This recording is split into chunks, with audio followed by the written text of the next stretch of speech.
Niels Bukh was very close to his mother, whom he stands beside here. Bukh's father was an affectionate man who took an active interest in his children, standing here with older brother Jens at his side and Niels's two sisters in the middle. Niels Bukh came from a typical Grundtvigian background, as seen here with Bukh's father, mother and sister.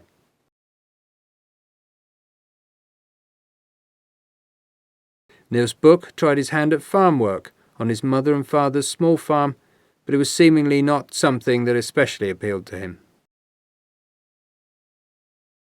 Bukh here seen as the family man from around 1916. Despite his never having children of his own, his pleasure in being surrounded by his family's children is evident. Niels Bukh began teaching typical rural gymnastics, the so-called Swedish or Lingian gymnastics, whereby the team collectively carried out straight-lined movements to command. At 20 years of age, Niels Bukh did his national service in the Danish Marine. Niels Bukh describes the early days of his school. Den 3. november begyndte jeg mit arbejde her i Ollerup, hen i en mindre bygning, der hedder Borgen. Der kom 12 danske bønderkarle, som blev uddannet på min delingsførerskole der. Den første vinter og den kommende sommer, 12 unge piger. Og der affattede jeg hen i 6 år, og elevflokken voksede roligt op. Sådan at den til sidst talte mellem 60 og 70, så det var umuligt at blive der længere. Så begyndte jeg at bygge Gymnastikshøjskolen, der blev indviet den 1. maj 1920, og havde 60 elever den første sommer. Og der begyndte allerede at komme tilgang også fra de danske byer og nogle enkelte fra udlandene. Around 1916 and 1917, Niels Bukh created his so-called primitive gymnastics, in which powerful men with bare torsos pushed and pulled each other to bodily suppleness. The basic primitive gymnastics was to a high degree an individual accomplishment, and it provided the basis for modern stretching and muscle extension exercises. Niels Bukh trains his gymnasts from the podium in the gymnasium.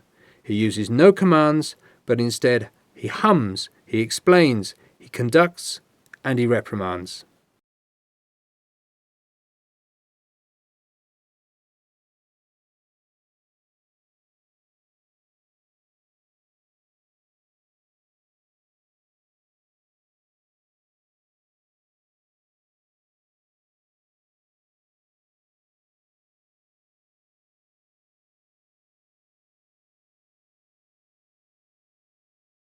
And we see here his exercises to increase suppleness, where the gymnasts have their limbs stretched out to enable them later to carry out the elegant plastic movements.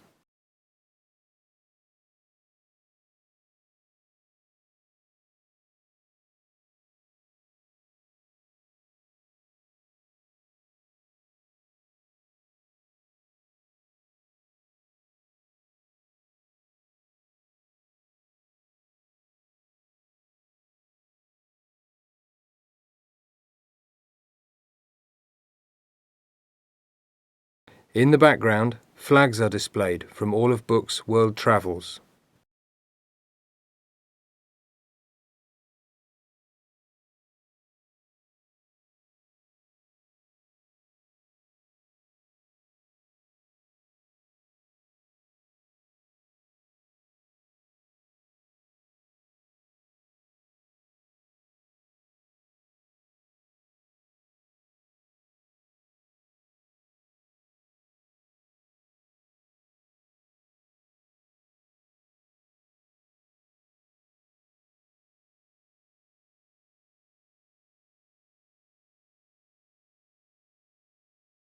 After having trained with primitive gymnastics and having achieved a supreme degree of suppleness, the gymnasts were ready for the actual display gymnastics.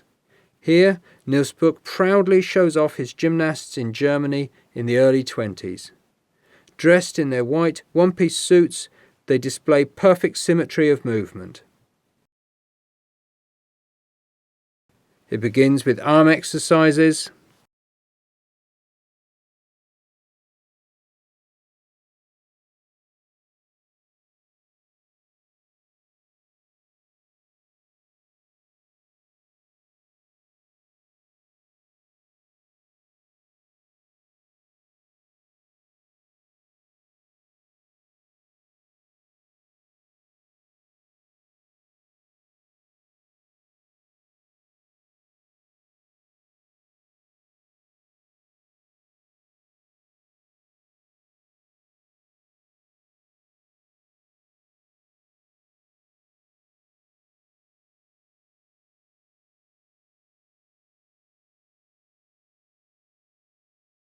And now, pure, simple position gymnastics is shown, almost like Tai Chi or meditative movement.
Now they change to the renown working in pairs.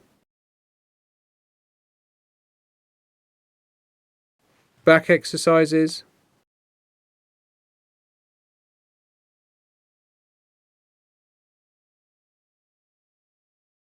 Back exercises.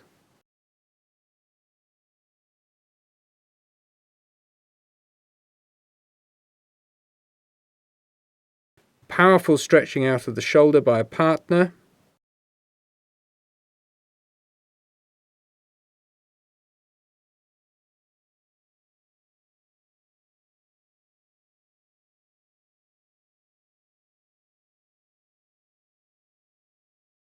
Distending or stretching out, here via position gymnastics. The side and front are being stretched.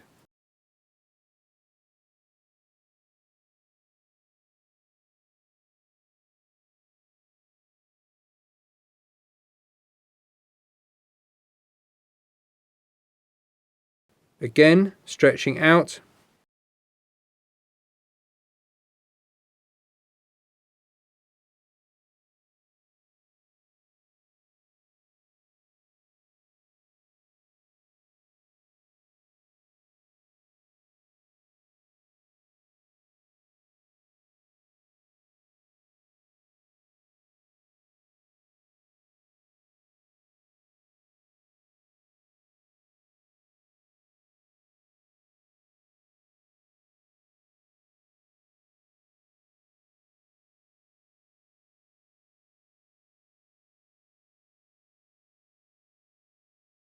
And so it's the turn of the other gymnast.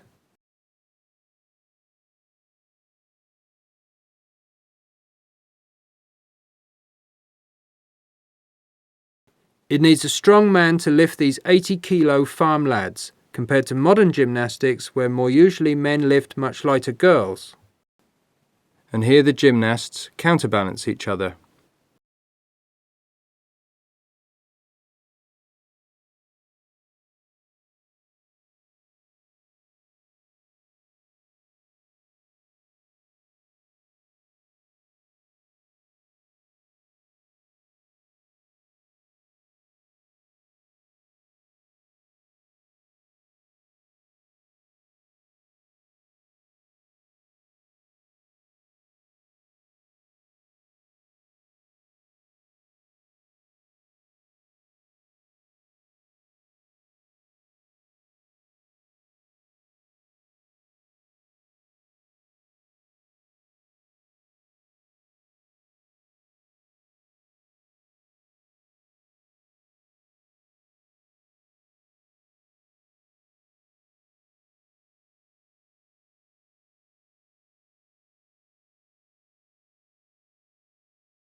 together with a thorough stretching out of the upper body.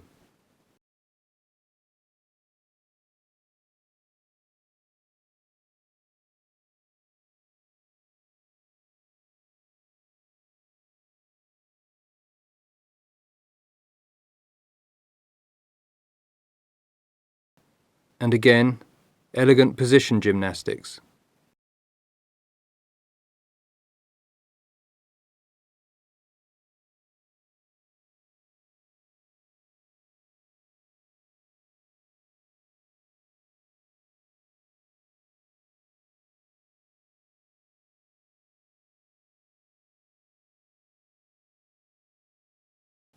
And a handstand.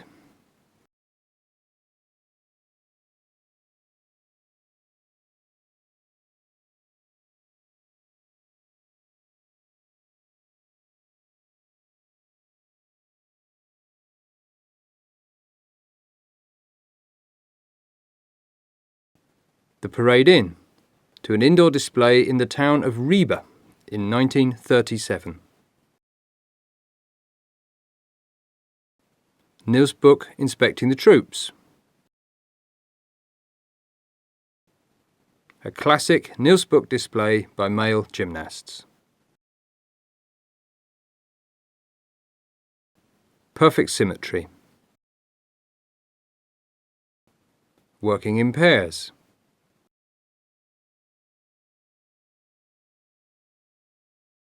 Gymnastics to increase suppleness.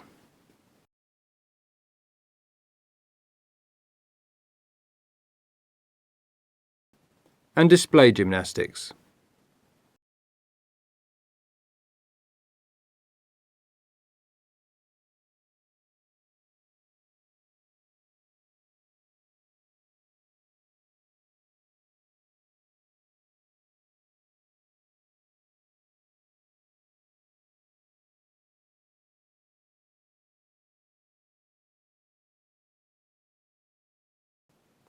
And an elegant series of jumps to finish off.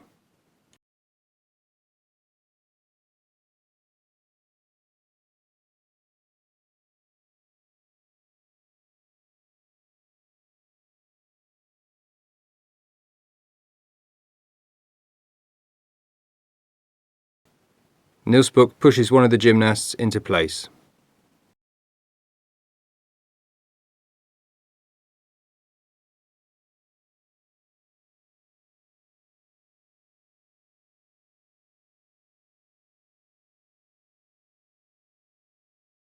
With the so-called working in pairs, NIELS BUKH revolutionized the Swedish tradition for display gymnastics in which each gymnast works separately. Here the men grasp each other's hands to form elegant circles. The common element to all Bukh's male display gymnastics was its blend of extreme power and great elegance.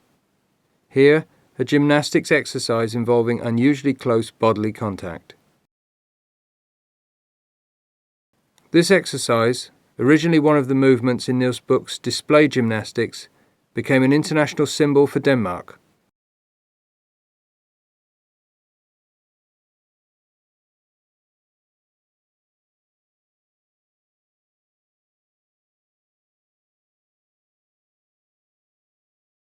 Six men on a vault.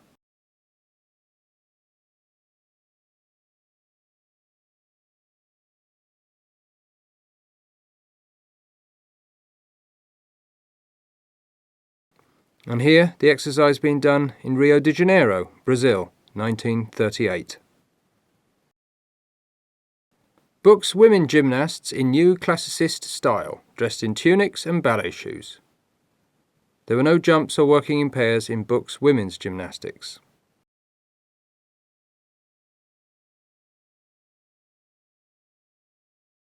Despite NIELS BUKH's gymnastics being rhythmic, he nevertheless maintained the traditional ideals of straightness and firmness. The German medal gymnastics was far more rhythmic, was built on ideas of total movement. And this is NIELS BUKH at the entrance parade with his women gymnasts. The male standard bearer in front.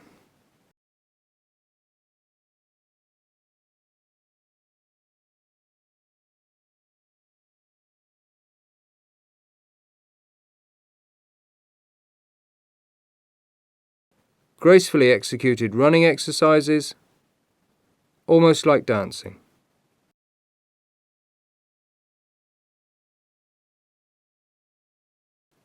After his stadium was completed in 1923, Niels Bukh could make use of this even larger space in which to display his gymnastics. Here with statues in the background and a large crowd of spectators who have gathered at Ollerup.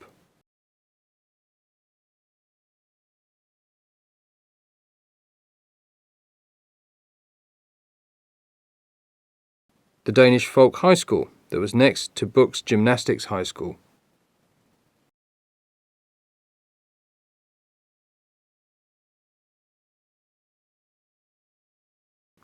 The Bekhoy family, with Principal Lars Bekhoy at the head in front of their house. The Bekhoy family with 2 daughters, who practiced gymnastics at Bukh's school. From the beginning of the 1930s, Lars Bekhoy was in constant opposition to Niels Bukh on grounds of politics. And here in the foreground, Niels Bukh's partner, Christian Kroeshel. The Danish king, Christian X, attending Niels Bukh's display at the Danish Sports Federation 25-year Jubilee in 1921 in the Sports Centre at Østerbro, Copenhagen. From the very beginning, the royal family took an interest in Niels Bukh's gymnastics. Here, Christian X greets Niels Bukh's ageing father at the inauguration of the Ollerup Stadium in 1923. Bukh's men's elite gymnasts, the Roughnecks, with Bukh's school director and foreman Alfred Jørgensen in front, and Niels Bukh with his Great Dane. Niels Bukh went to great lengths with the interior and exterior decoration of the Gymnastics High School. Here the Amazon on horseback statue in front of the main entrance. Bukh's dog.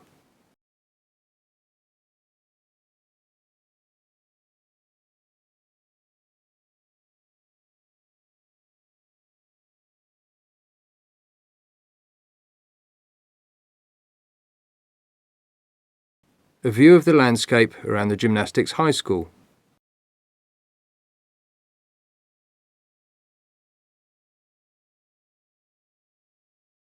The outdoor swimming pool from 1933.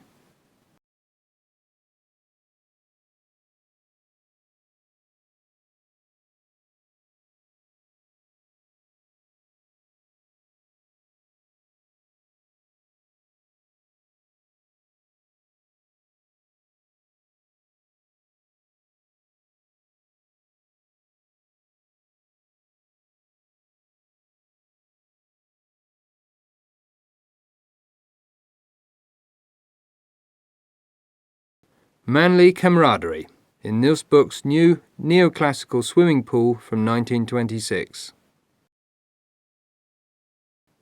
Niels Bukh shows his appreciation of a young football player in the gymnastics school team. Throughout the 1920s, Niels Bukh developed a close relationship with his gymnast Christian Kroeshel, who later on became an instructor at the Gymnastics High School. Bukh was clearly unafraid at this point in time that such an intimate and unusual gesture between men would lead to dangerous spread of rumours concerning his homosexuality. Niels Bukh is here using Christian Kroeshel as a model for anatomical detail during a course for Danish army officers in 1921. Yet another statue that graced Bukh's winter garden.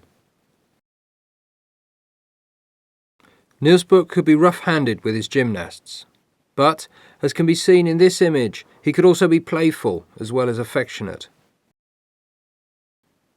Niels Bukh seen here with his former partner and then director of the Gymnastics High School, Alfred Jørgensen. It is clear that Bukh also had a sense of humour. Bukh's winter garden was dominated by a masculine aesthetic, here in the form of a statue. Bukh is seen here with Alfred Jørgensen at his side.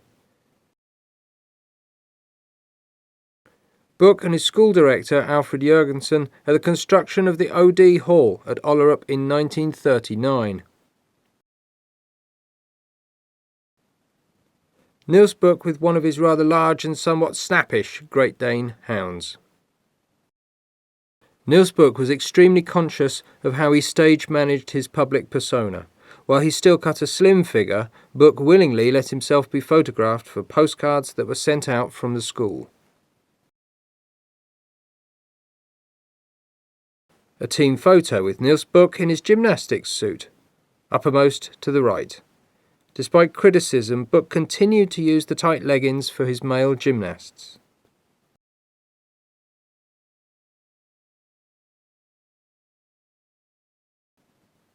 After Niels Bukh lost his slim figure, he hated being photographed. Niels Bukh was not the great orator, but here, however, is an older Niels Bukh in the conference room.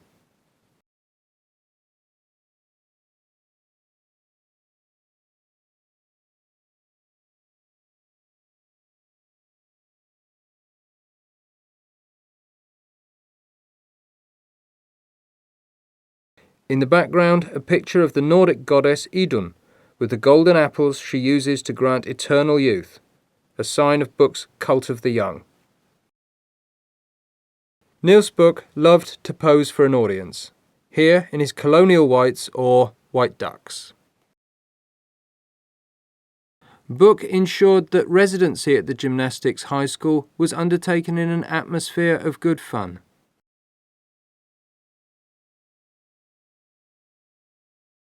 Niels Bukh was part of the social elite of southern Funen. He was successful in getting a number of the wealthy landowners to open up the doors of their ancestral homes to him.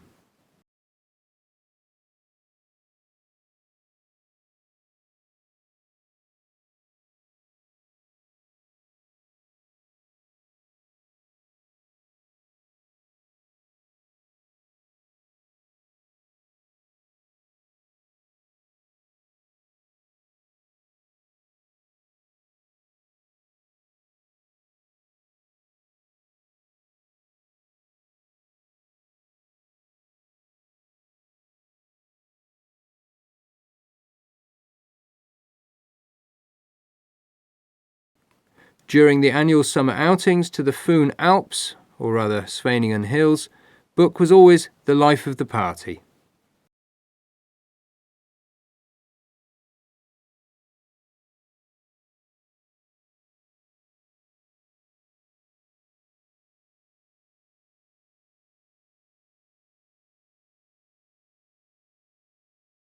And, as was the usual custom on these outings, Bukh would throw small chocolate cups to his girls.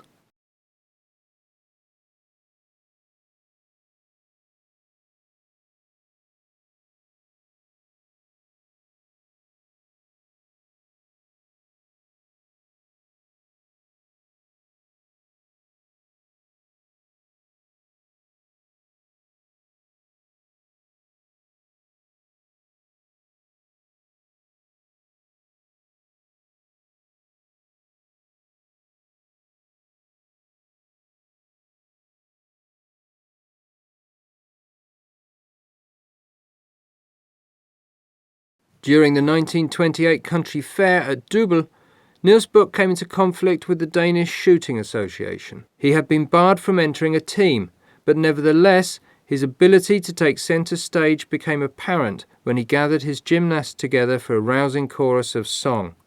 Bukh stands uppermost with the flag. Niels Bukh's great international breakthrough came in 1931 with his first world tour. The first important stop was the Soviet Union, where, as a declared anti-communist, Bukh quickly made himself unpopular with the Soviet single-party state and its government of coercion.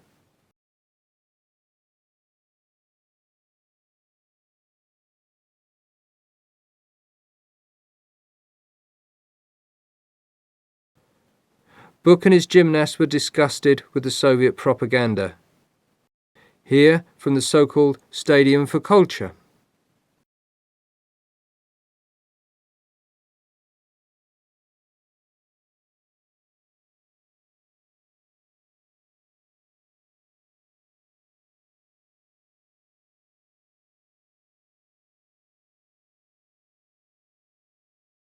And here from the Museum of the Great October Socialist Revolution in Leningrad.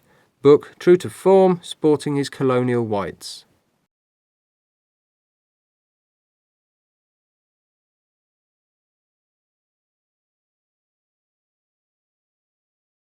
As sons and daughters of the Danish rural cooperative movement, Bukh and his troop were not impressed by the standards of Soviet agriculture.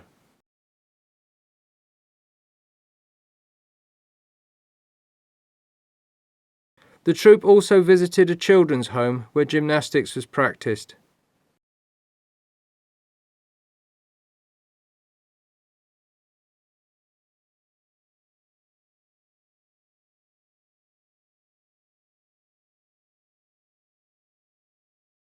The undernourished boys fail to impress the gymnasts.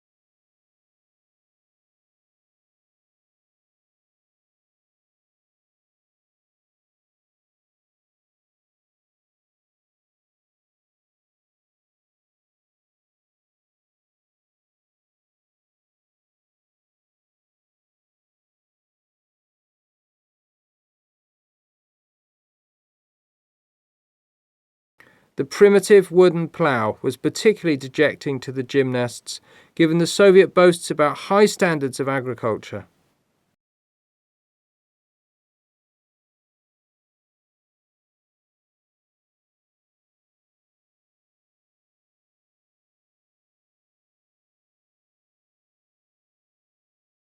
The cult of Lenin was a highly visible, all-pervasive scene on the Soviet streets. Movement gymnastics at a Soviet factory.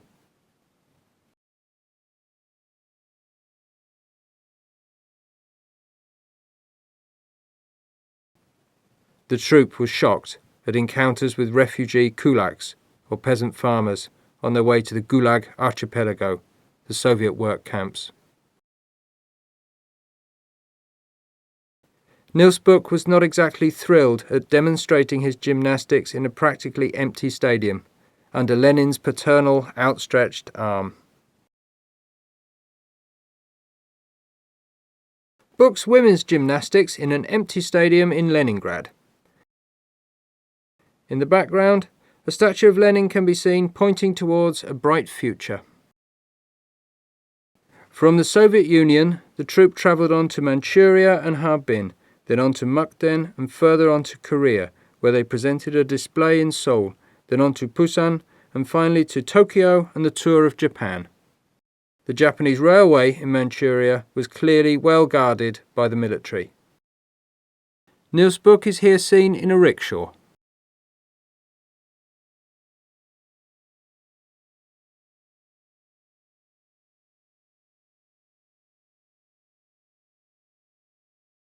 The reception committee at Mukden, the capital of Manchuria.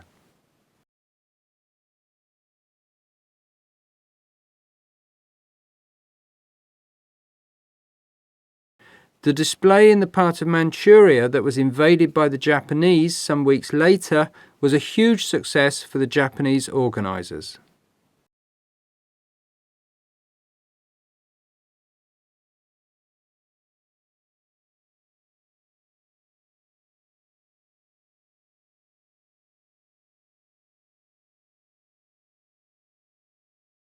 Korea had been occupied by Japan from 1910, and it was to Korea that the troop now headed.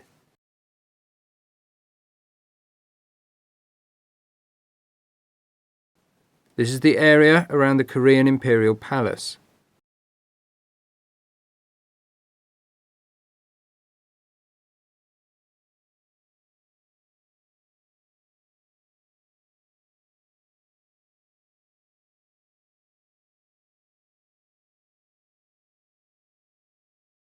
In the very heart of this complex, the Japanese built their governor's residence.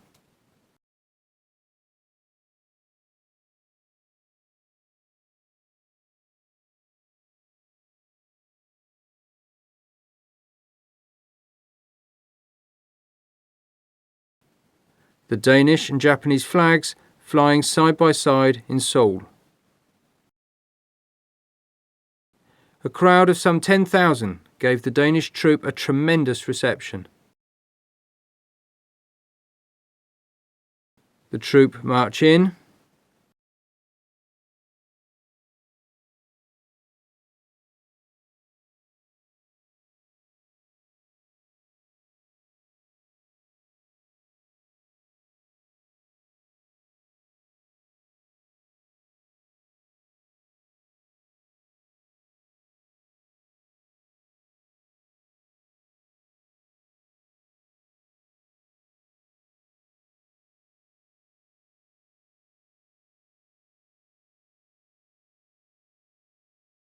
A Danish girl, an émigré, and a Japanese boy.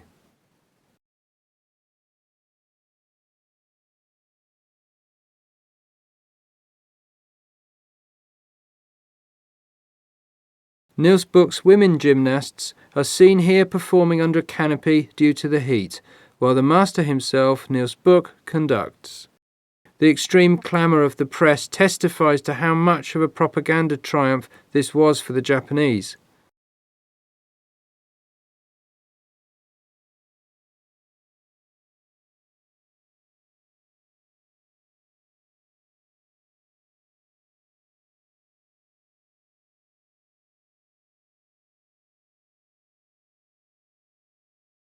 The men's gymnastics training for suppleness, performed in shorts known as the Little Black.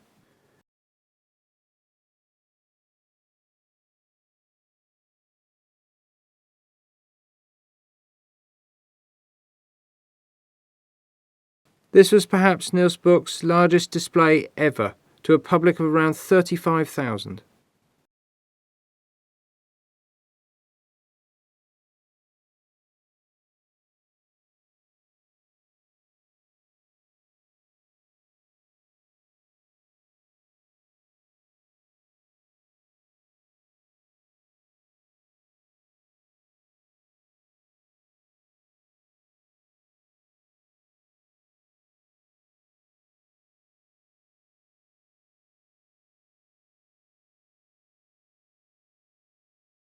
A number of schools' classes had turned out to see NIELS BUKH's gymnastics.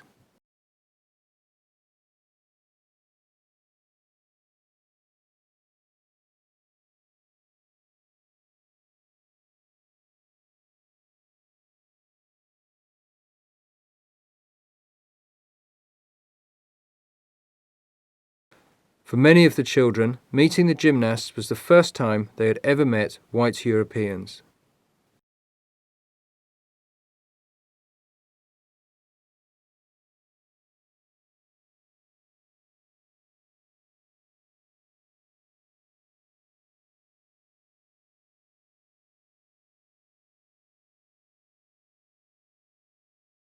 The exit march from the stadium under the Danish flag, Dannebrog.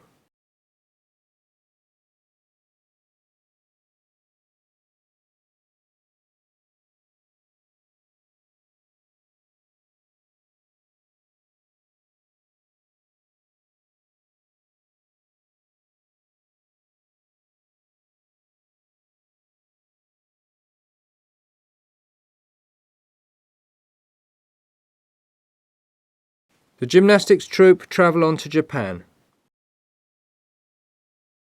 Immediately on arrival they were cheered by school children from all over Tokyo. And here NIELS BUKH is clearly pleased with the welcome. For young Danish farming lads and girls, a trip such as this to Japan was an unimaginably exotic experience.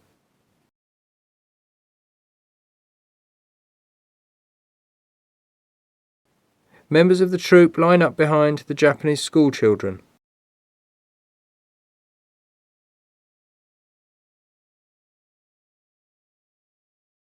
NIELS BUKH shows his ease with children. This is one of the Mihashi brothers, who did both a great deal in inviting NIELS BUKH and ensuring the spread of his gymnastics throughout a broad cross-section of the people.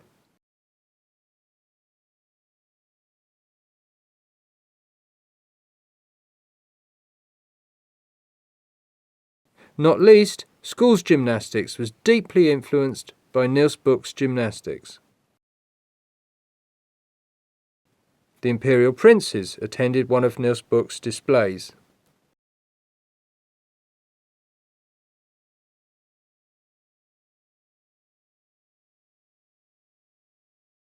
Bukh also visited the Japanese main institute for physical education. The troupe presents a display. First, the primitive gymnastics performed in the small black boxer shorts with a well-attended press corps. NIELS BUKH stands to the left wearing his Order of Dannebrog, the Knight's Cross.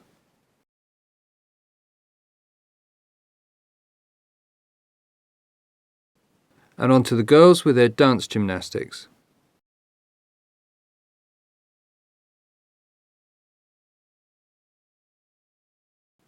Five men on a vault.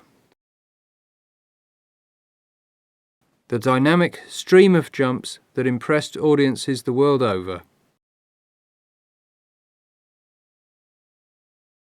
Stylish high swing on the pommel horse, and a quite difficult feet-first jump, followed by an aerial flip, and last flick-flack.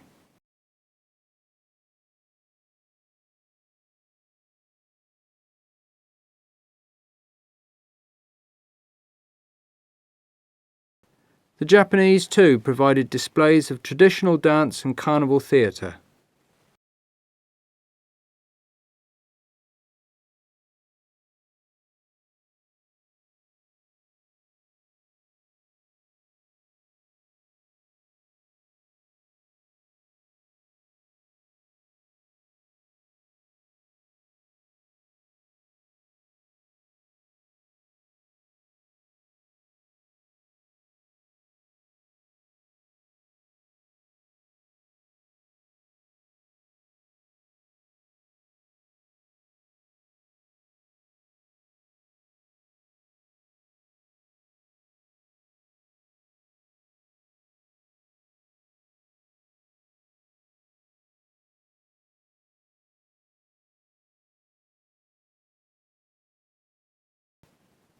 A display of the Japanese art of swordsmanship, kendo.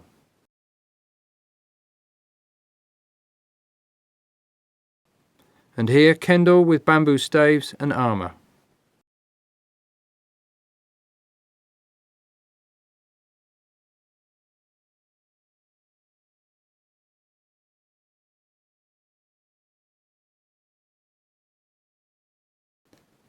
The martial arts were increasingly used in the militarization of Japanese society that was taking place. And here the traditional apparatus gymnastics that originated from Germany. Horizontal bar exercise with the leap over the vault.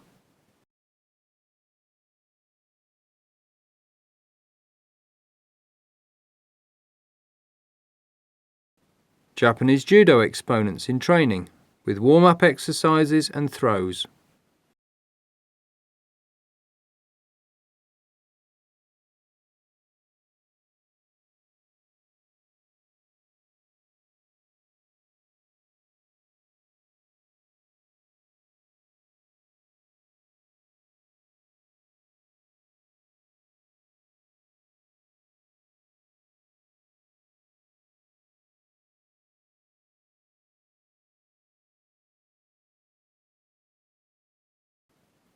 A Japanese gymnastics team presenting Bukh-inspired rhythmic gymnastics.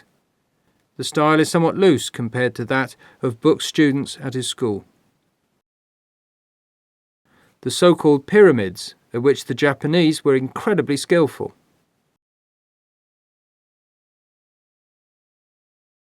The Danish and Japanese flags.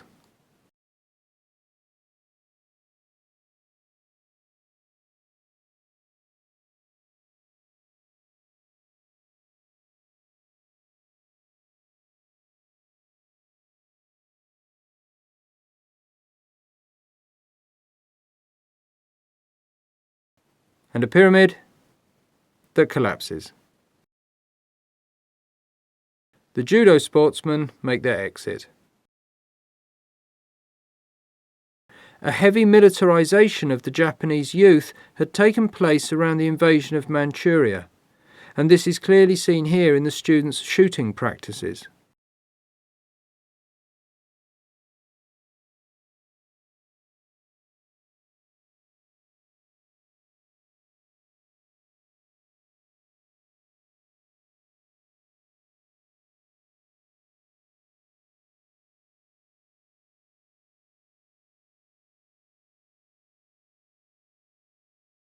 The Japanese and Danish flags in rifle muzzles.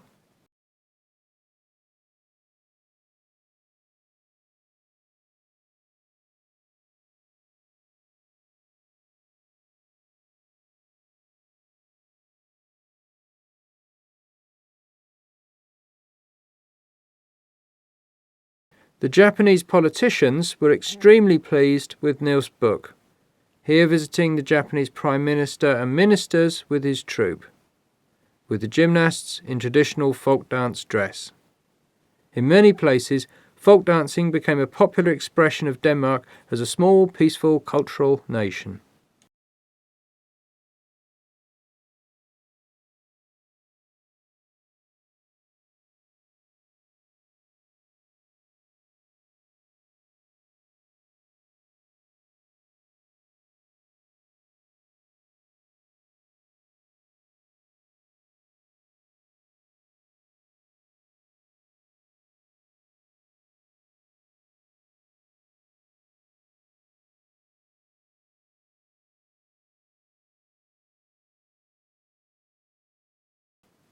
Everywhere the troupe presented their gymnastics, Japanese school children were marshalled in for a reception and to watch the displays.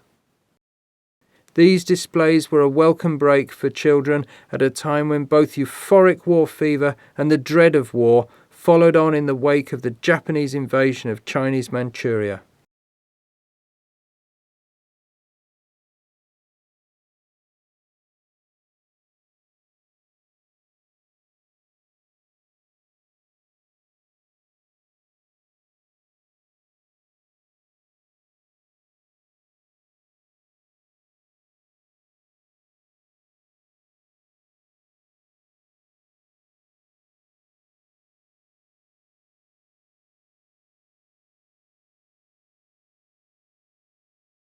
NIELS BUKH in an audience with the Japanese imperial princes. NIELS BUKH sits here with the Japanese Minister for Education, Tanaka, while furthest right sits Erik Flensburg Jensen, who from the end of the 1930s would challenge Bukh as the great organizer of international gymnastics tours. NIELS BUKH on Japanese radio praises Japan as Asia's dynamic leading nation.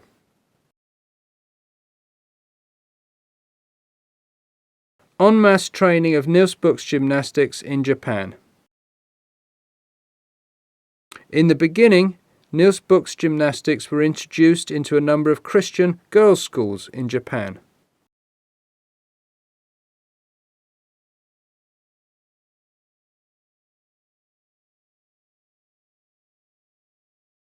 This is the girls' school in Jul Gakuen. Arm exercises from the foundational primitive gymnastics, very relaxed and very much in control.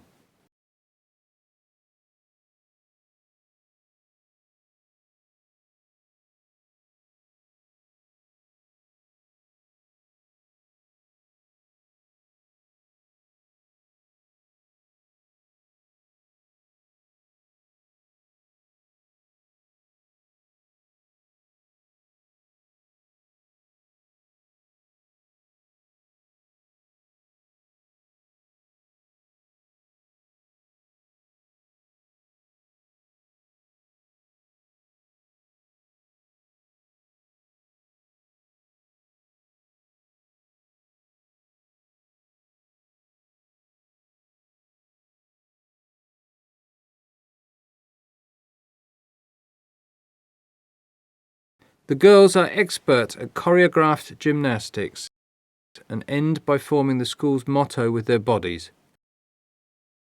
truth, love, prayer.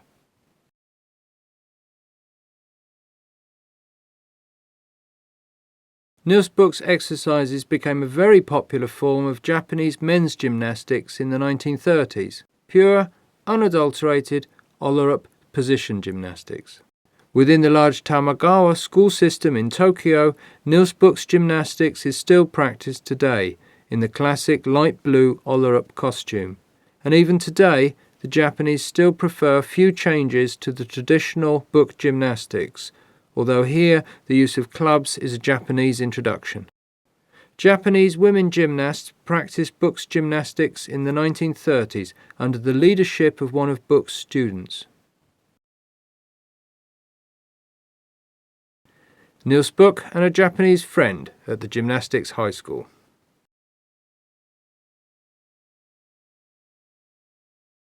Bukh's gymnastics have become so popular in Japan that still today there is a statue to him at the Tamagawa University. The world tour of NIELS BUKH and his gymnasts carried on to the United States of America, where Bukh was able to introduce his gymnastics via Ella McKinstry School for Girls.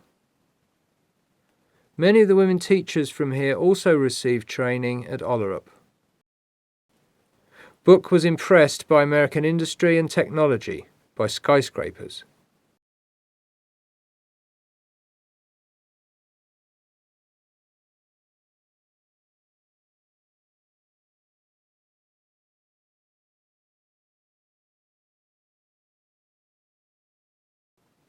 The troupe were invited to visit the Ford factory in Detroit.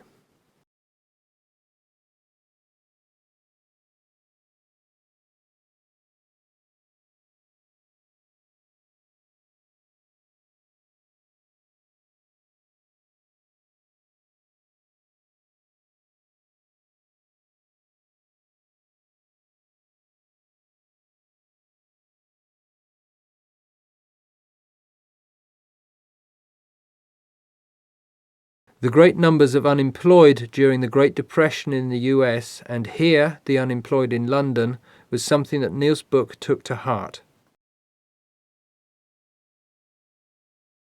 On his arrival home in Denmark, NIELS BUKH was properly received at the port of Esbjerg, complete with radio transmission.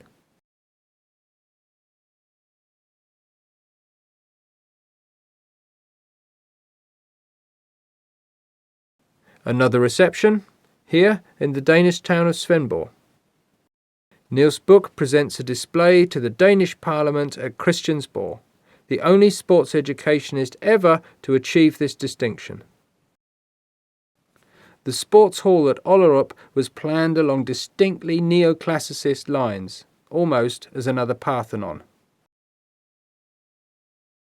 The building of a sports hall with room for 8,000 people and an outdoor swimming pool was an enormous undertaking.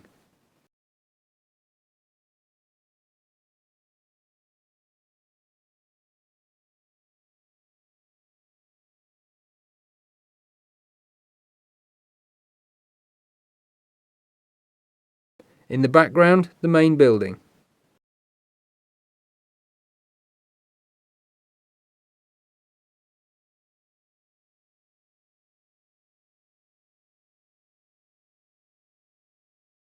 And here the wall of the pool adjoining the sports hall.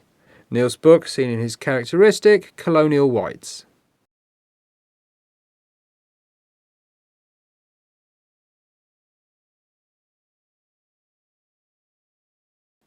To become a member of one of the wheelbarrow teams, candidates had to perform a handstand on top of the wheelbarrow.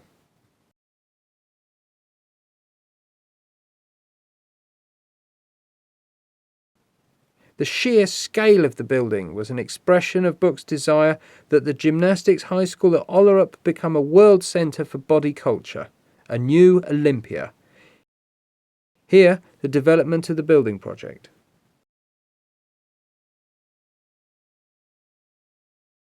The 5.5 metre deep outdoor pool.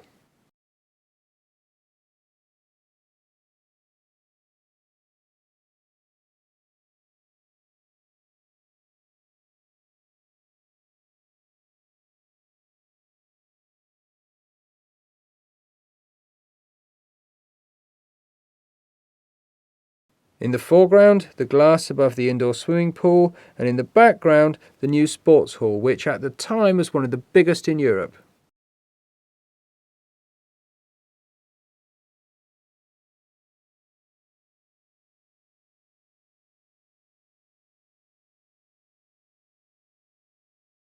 Bukh's roughnecks worked hard. 30,000 nuts and bolts needed to be screwed together.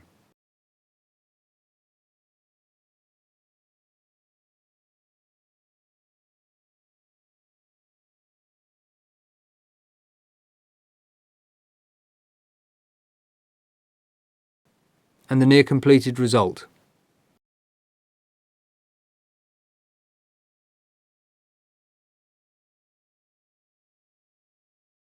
Here, the elegant balconies and diving platform.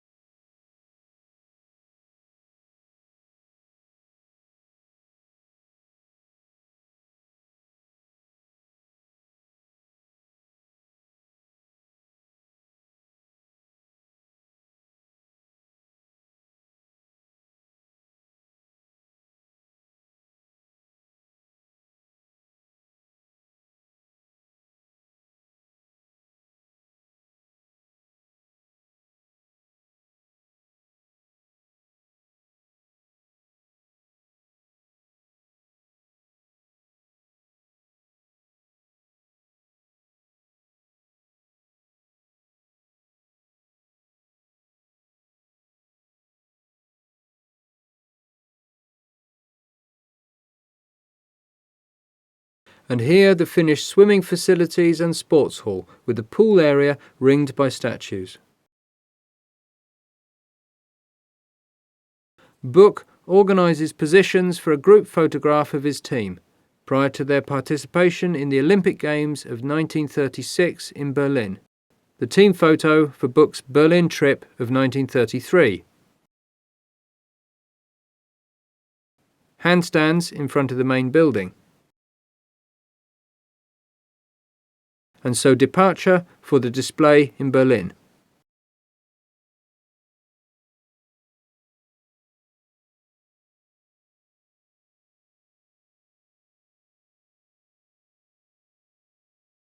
The German eagle.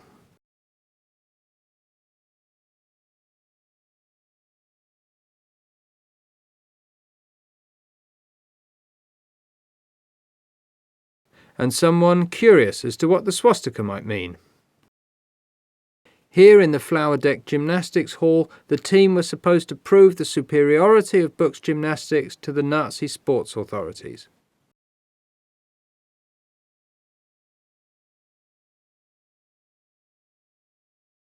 The Nazis praised Bukh's gymnasts for their perfection of the Aryan ideal.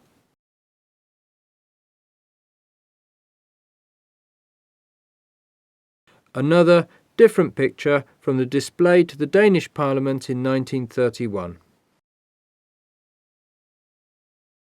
The troupe is shown round the German National Academy for Physical Education in Berlin. NIELS Bukh was impressed by the focus that the new German authorities placed on sport.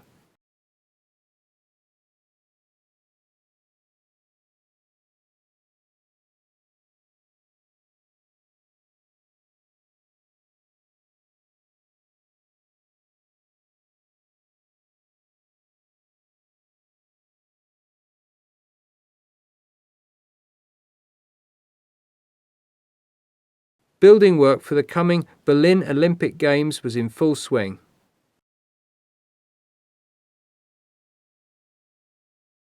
Bukh and his troupe were shown round by Gauleiter Abs from the Nazi stormtroops, the SA, Hitler's brown shirts.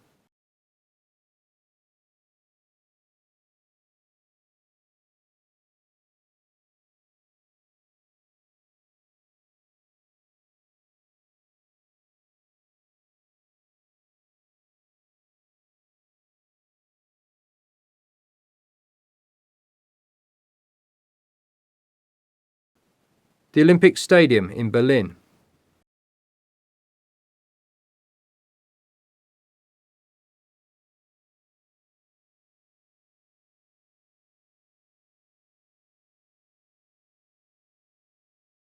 The troupe were given a tour of the streets of Berlin to, among other places, Nazi cult sites, such as the recently burnt down German parliamentary buildings, the Reichstag. Gauleiter Abs and NIELS BUKH walk side by side. Bukh is on the left, the Nazi, Gauleiter Abs, is on the right.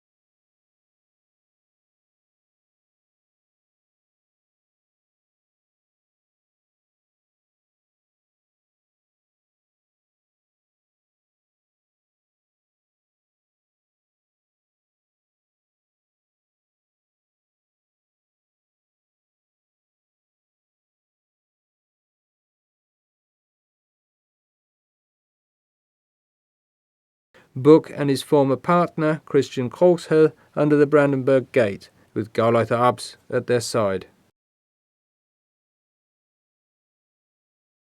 The Danish newspaper cartoonists did not let NIELS BUKH's gestures of sympathy towards Nazism go unnoticed.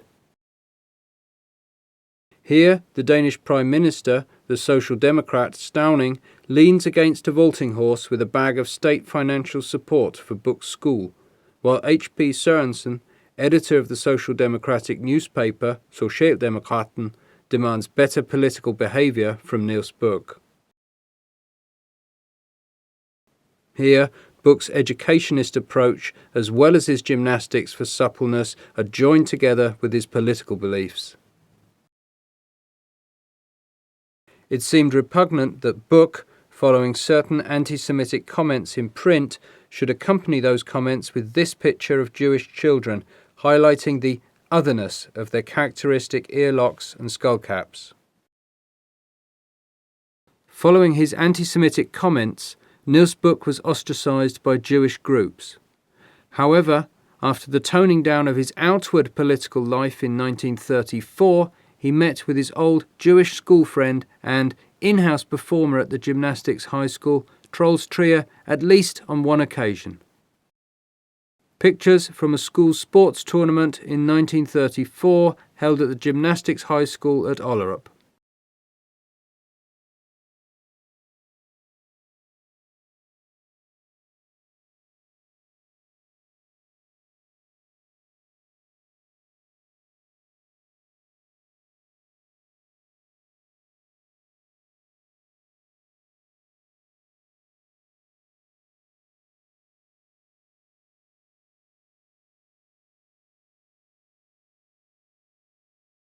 The Danish Minister for Education, Borberg, sent an indirect warning to NIELS BUKH not to persist with his Nazi sympathies.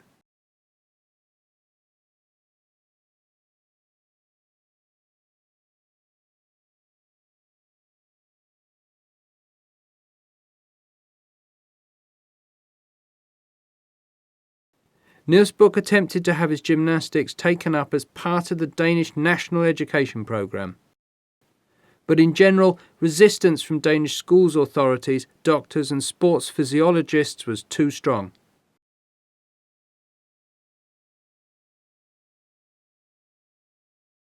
Twists, swings and bends.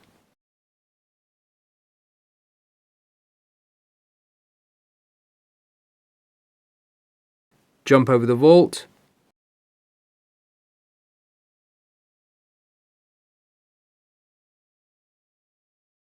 And low flip. Head spring on the mat.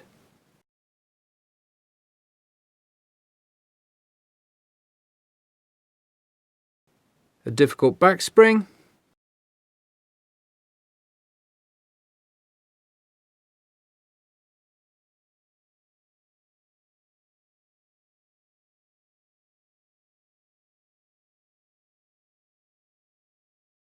And exit march.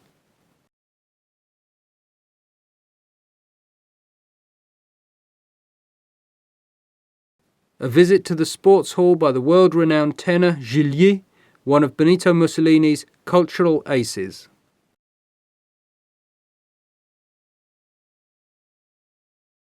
NIELS BUKH and his Italian team in tight formation. In the background, the large fascist statues at the Foro Mussolini Stadium complex, now the Foro Italico in Rome. An impressive sports building at the Mussolini Stadium in Turin.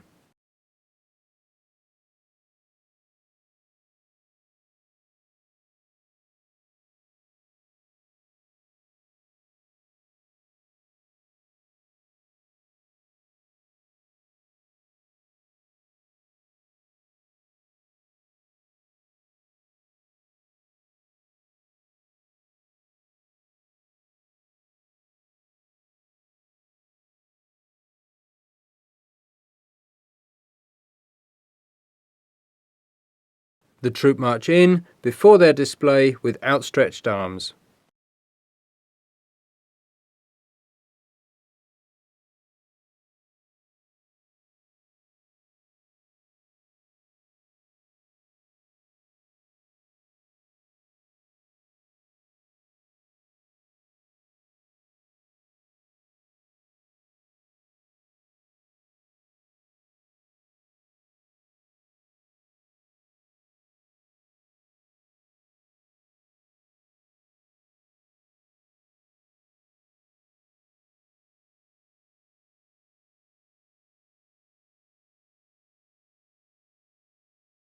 NIELS BUKH and Christian Kroesher were extremely excited by a meeting with Nazi military figures during the return trip from Italy.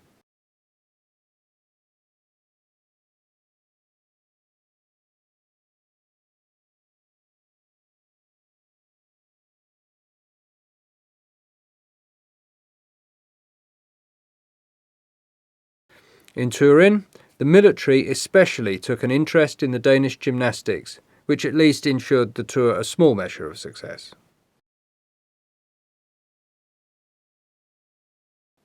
The Great Nordic Olympiad, and here the encampment of tents. The entry march by 14,000 gymnasts. The march in is carried out with great seriousness. Here a group of male sportspeople dressed in the traditional white shirts with long sleeves.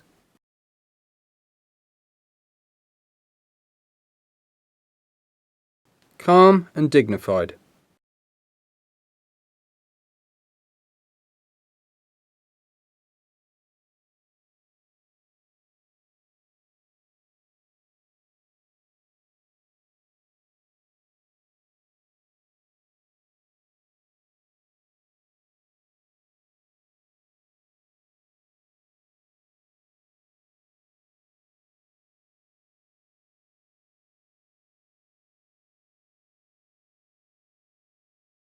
General Witt gives a speech.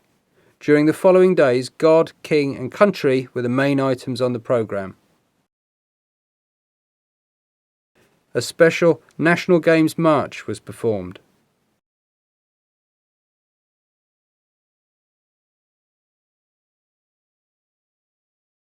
Bukh managed too to get notable artists such as Bodil Ibsen and Per Reimert to contribute.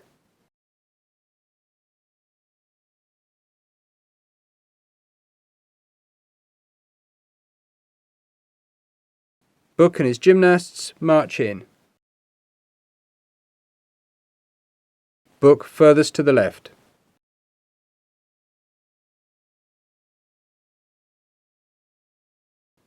An elegant display programme in primitive gymnastics.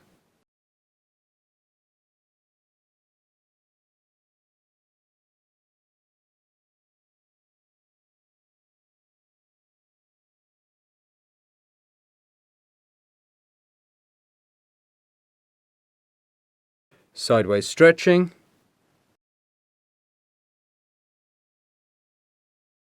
Body twist, alternating with swing exercises.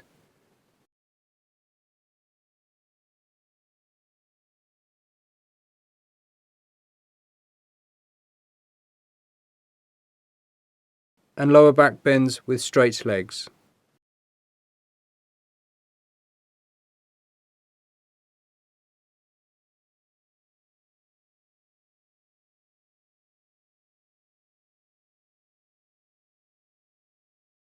From 1920 until Niels Bukh's death, the form of his gymnastics continued almost unchanged. Here, Bukh stands erect to the left of the picture, regarding complicated jumping arm movements and coordination exercises. Standing leg stretches,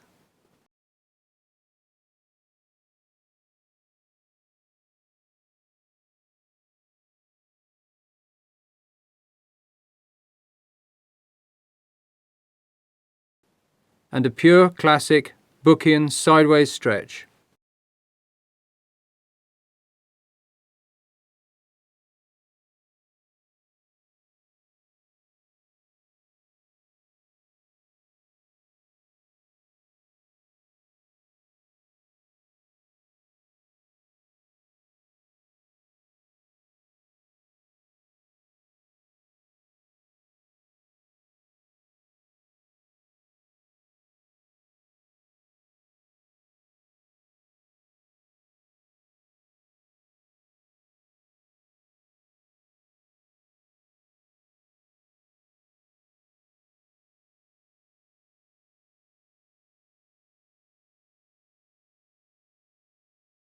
And a back stretching exercise from kneeling position.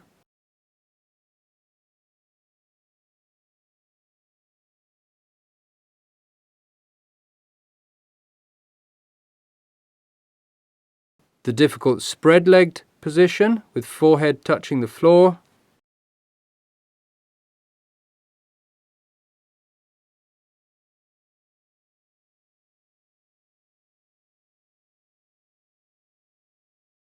Leg stretches from a position lying on the back.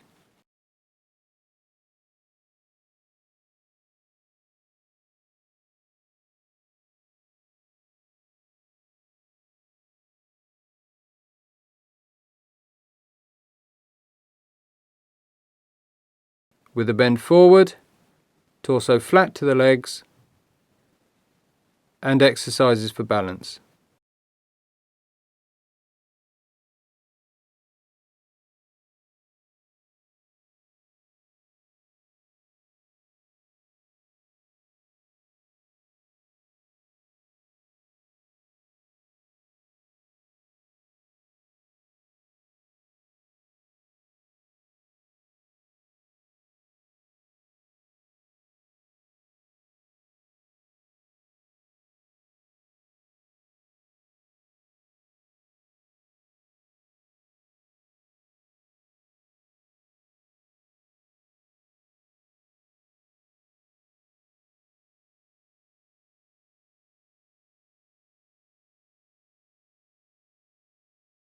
Pure Bukh gymnastics for a large county team led by one of Bukh's former students. Powerful sideways bends and a back stretching from kneeling.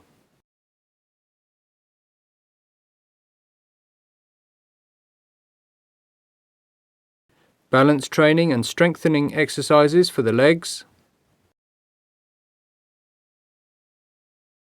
A typical instructor for one of the county teams, dressed almost in civvies, complete with tie. And here one of the larger county teams performing front exercises and back exercises. Bukh's elite gymnasts finish off on the vault. A stylish, slow, high flip.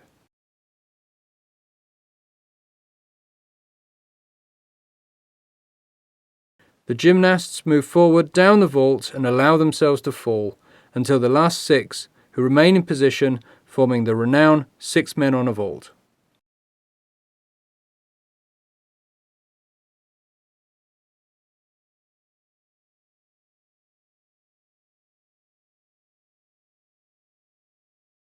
The Norwegian team performed German-inspired apparatus gymnastics. An exercise on the parallel bars. One man performs while the others look on.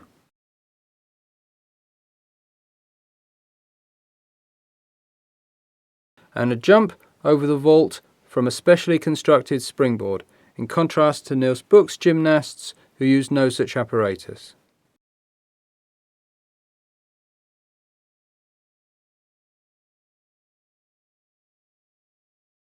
The Norwegian team marches out.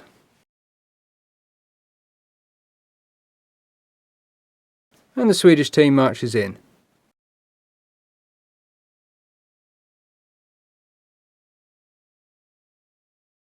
To perform typical Swedish freestanding gymnastics. Balancing exercises on the boom.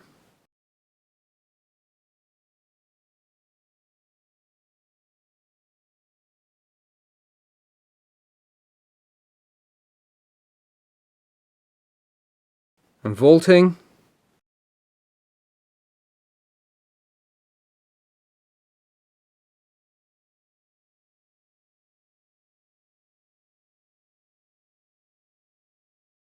A large women's county team with their instructor in a white dress leading from the platform.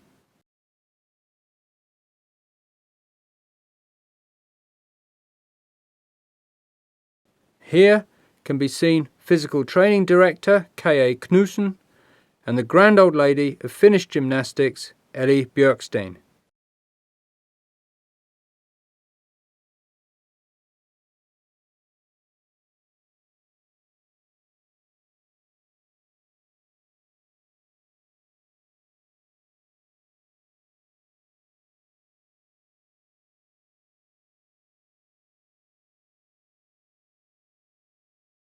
Bukh's women's student team create the various flags of the Nordic countries with their backs in front of the royal enclosure.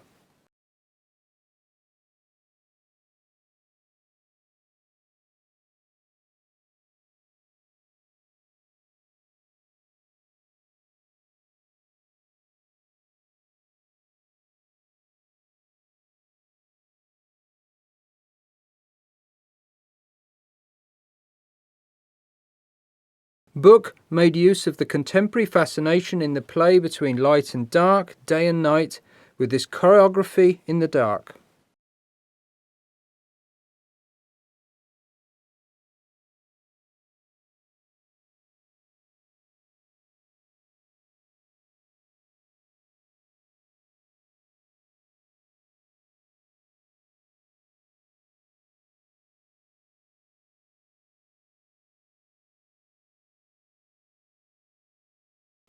Six men on a vault.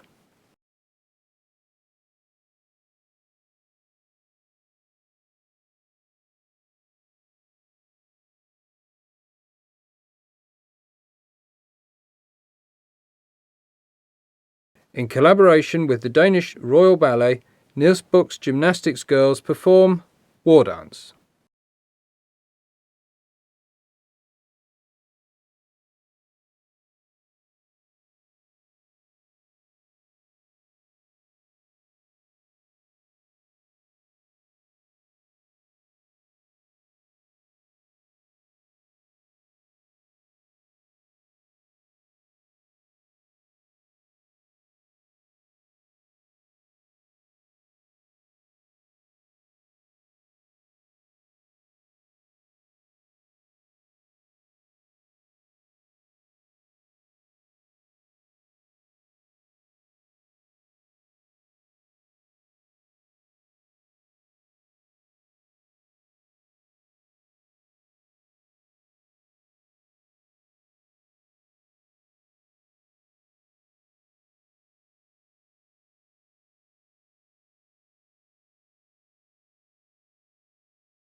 Another of the sign of the times, the torch parade.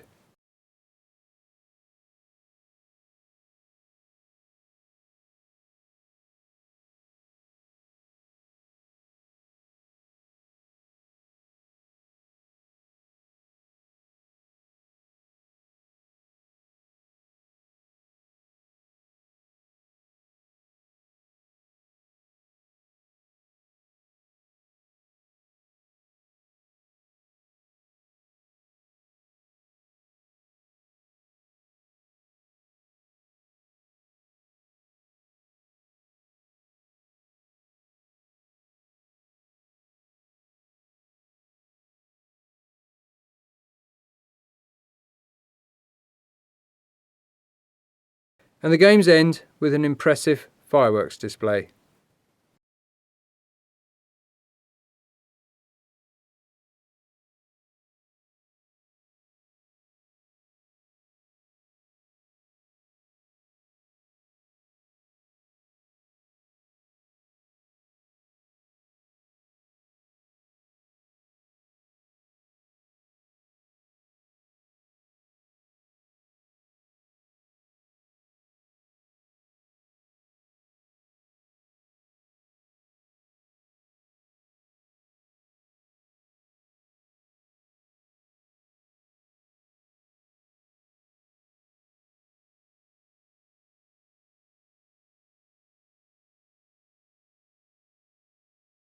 Then thousands of gymnasts leave en masse.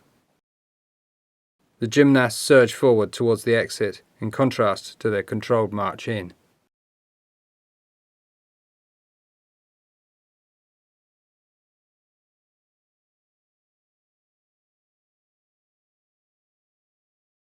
For the Social Democrat government in power at the time, NIELS BUKH was an international trump card, as well as a political liability. Here NIELS BUKH can be seen side by side with the Danish Prime Minister Stauning.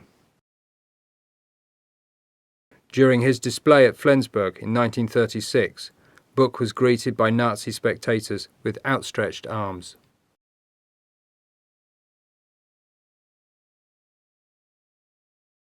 NIELS BUKH had no qualms about performing from a podium decked in a swastika. Bukh had taken the initiative to these games, which were to bring German and Danish minds together across the hotly debated Danish-German border region.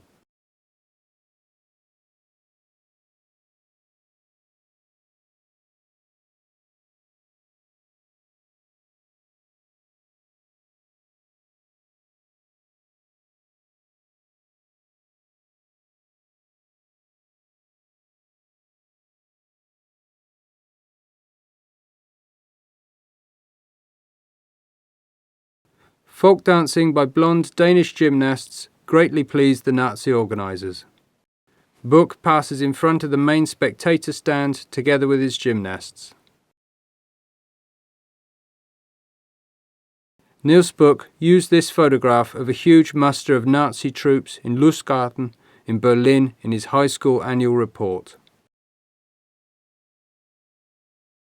And here in the white uniform is NIELS BUKH's friend, the German Reichsportführer von Chammer und Osten, who, like NIELS BUKH, it was seen, was something of a poseur type. An alert student took this picture of NIELS BUKH and German officials visiting the gymnastics high school in the middle of the 1930s. This photograph of Hitler with a small girl was used in NIELS BUKH's annual report at the high school. NIELS BUKH and the gymnasts on their way to training at the Olympic Games in Berlin in 1936, Bukh dressed in a somewhat eccentric outfit.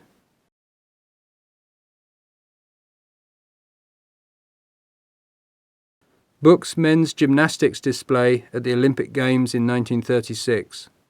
As can be seen, a number of spectators at this point are on their way out of the stadium. The women's display at the Berlin Olympics. They succeeded in thrilling the public, and the display was a success despite the rain. NIELS BUKH and his Olympic team on a visit to Goering's hunting lodge.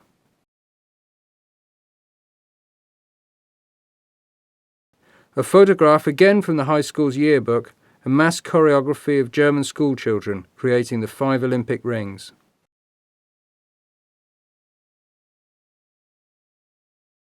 This picture, too, of Hitler, together with Reichsportführer von Chammer und Osten, was entered in the gymnastic high school's yearbook. While in Bukh's contribution in his annual report, this photograph was used, showing Hitler in front of formations of human bodies encircled by Albert Speer's Cathedral of Light. Bukh's fascination with Nazism derived partly from their common use of the same symbols. here a formation march by the German Reich labour service, the Reicharbeitsdienst, carried out by young men equipped with spades. And here the logo to Bukh's central work, Primitive Gymnastics, from 1922. The German Minister of Agriculture and for Farm Workers, the Reichsportführer, Walter Darré, photographed here with NIELS BUKH at a display in Lübeck, 1928. Maria Hampson, wife of Knut Hamsun, the Norwegian Nobel laureate, here sitting in front of two top Nazis, and above Bukh with stoic expression, keeping a watchful eye over his gymnasts. Bukh's gymnastics display at a cultural week in Lübeck, organised by the Nazi propaganda organisation Nordische Gesellschaft.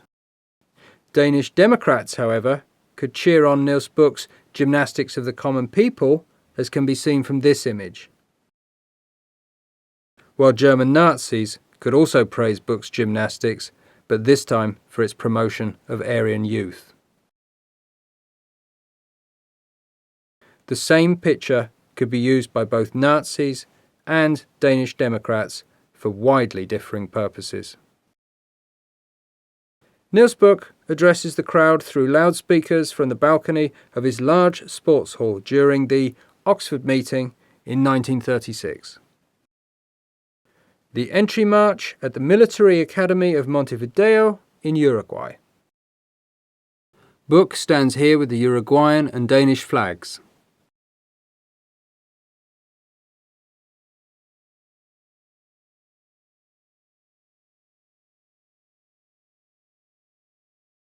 In the centre, Bukh's closest colleague, Arne Mortensen.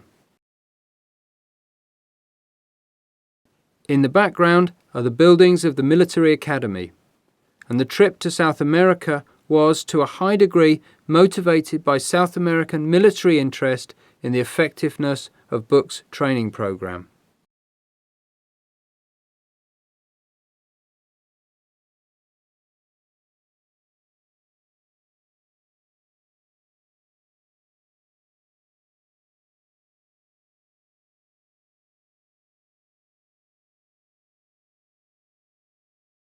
A gathering of Uruguayan officers in the background look on.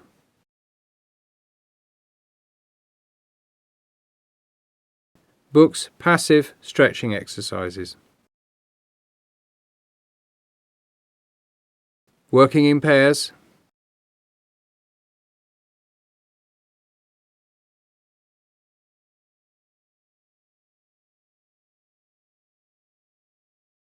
Handstands with leg exercises, leaping the vault, and, as always, without springboard. The stream of vaults at an extremely fast pace. A backward flip, and the culmination, 6 men on a vault.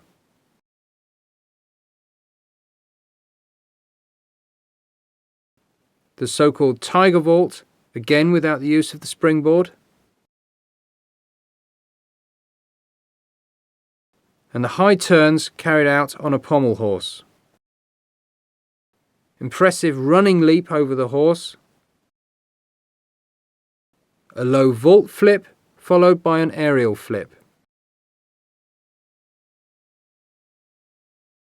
And backwards aerial flip.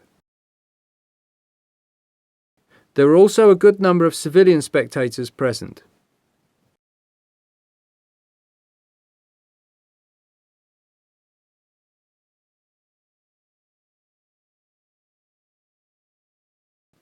In contrast, here is the South American military's apparatus gymnastics.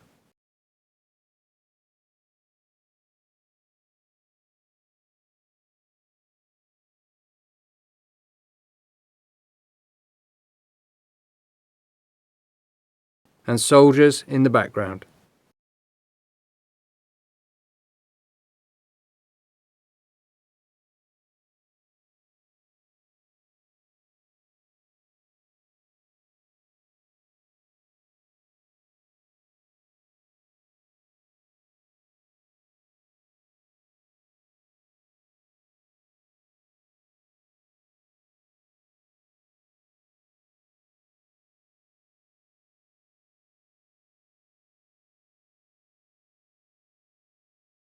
the display in the Royal Albert Hall, London, in 1937, with orchestral accompaniment. On the long journey to South Africa, Bukh's ladies trained on the ship's deck, to the great interest of many other passengers. In contrast to the South American tour, Bukh's women's team would also be taking part.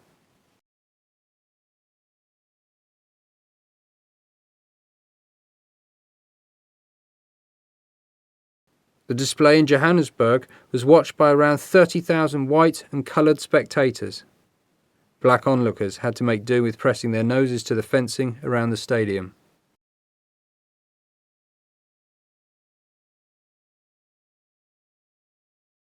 This was one of Bukh's largest displays ever.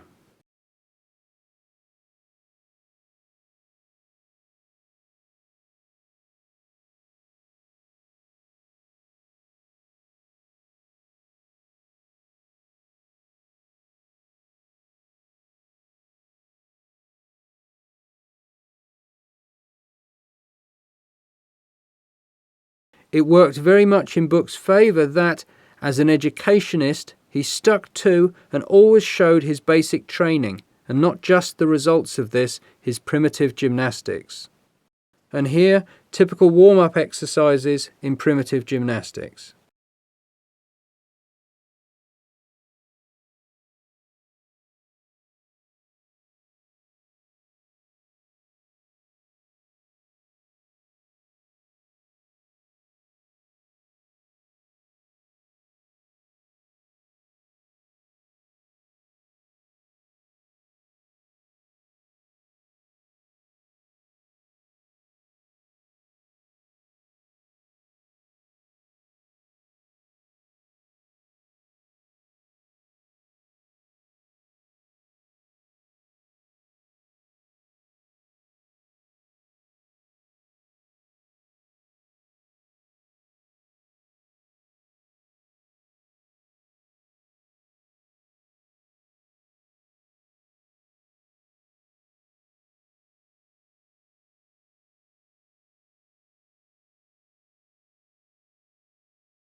Here the girls performed jumps from the floor as they were done at the time. Bukh's women's gymnasts did not take part in the dynamic passive stretching exercises. But here is a typical group balancing exercise. While the men begin a more typically Swedish, relaxed position gymnastics.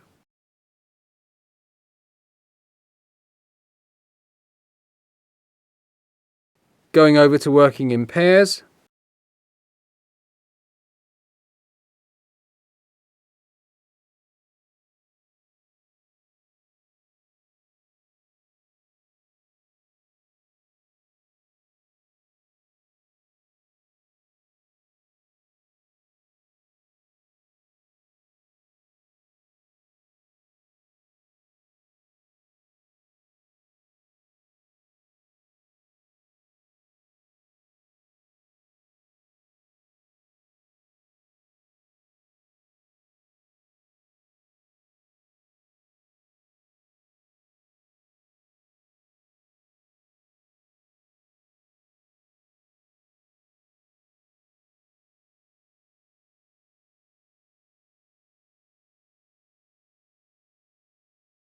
And a dynamic stretching walk, almost meditative.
The gymnasts' folk dancing was well received by the Dutch migrants, the so-called Afrikaners.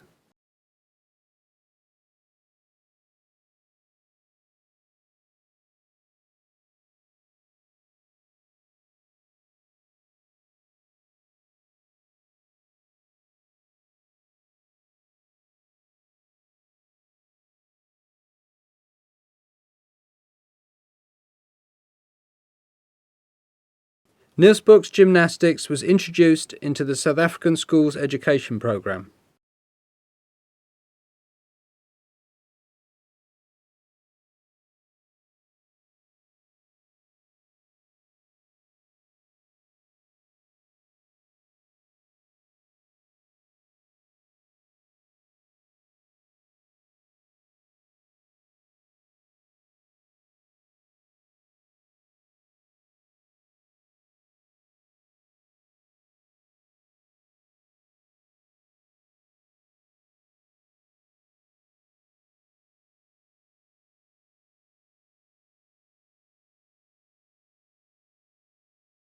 Not just the boys, but girls' gymnastics too were influenced by Bukh's gymnastics system. That Bukh witnesses here. Rugby was the Afrikaners' preferred sport, as testament to the white man and the Dutch immigrants' courage and fighting strength.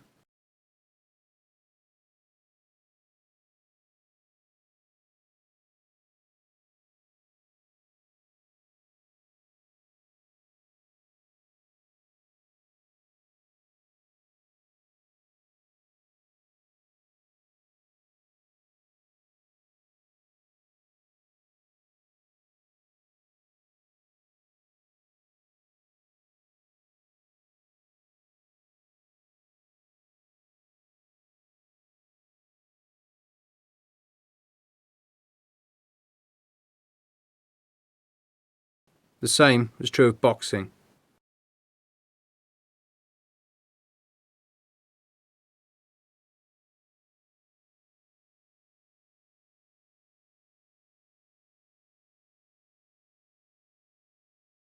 Coloureds too were allowed to watch Bukh's displays.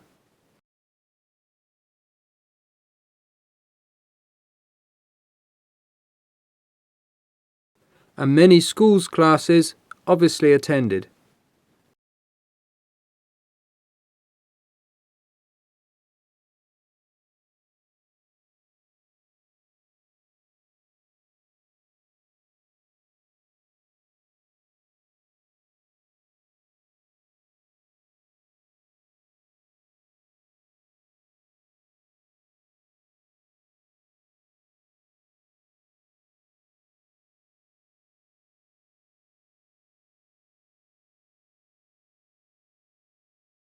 And Bukh here with walking stick.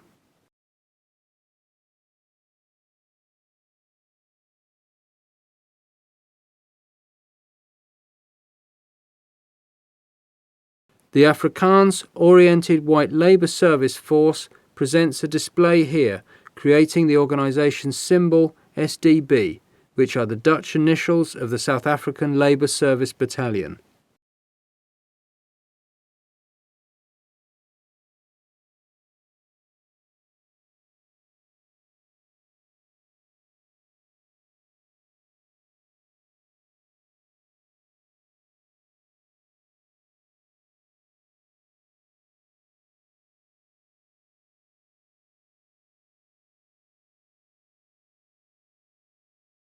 NIELS BUKH was deeply impressed by dances of the South African blacks, as well as by their athletic build. For him, it was confirmation of the necessity for the white man, through primitive gymnastics, to regain his lost physical strength.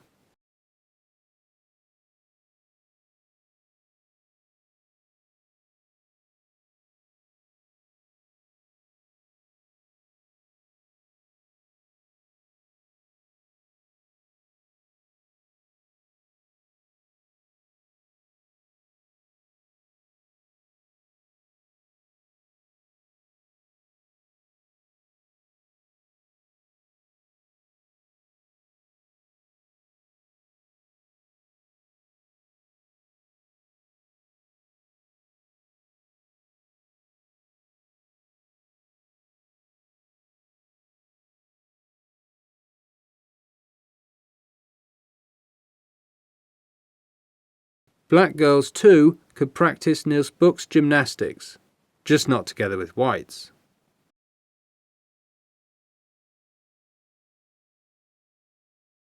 Bukh's gymnasts became a distinctive emblem for the South Africa of the future through physical culture.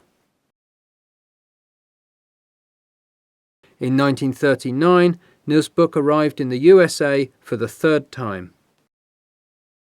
This time to present displays at the World Fair in New York and San Francisco. Despite problems the Danish Social Democrat government had with Bukh's political manoeuvrings, he was still needed abroad as a trademark for Denmark.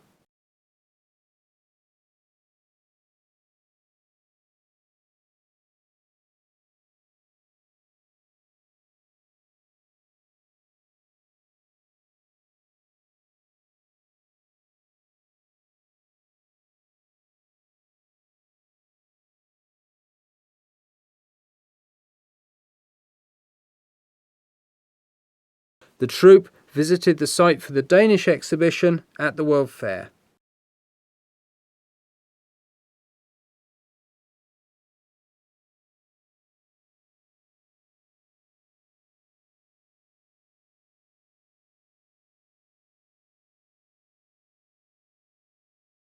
True to form, Niels Bukh's faithful friend Arne Mortensen took central position in the gymnastics display.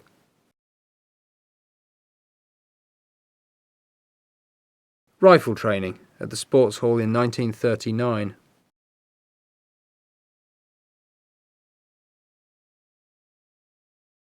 Bukh collaborated with the German Reich Labour Service Fuhrer Konstantin Heil, who here presents his smiling face as he lays his hand on a young man's shoulder.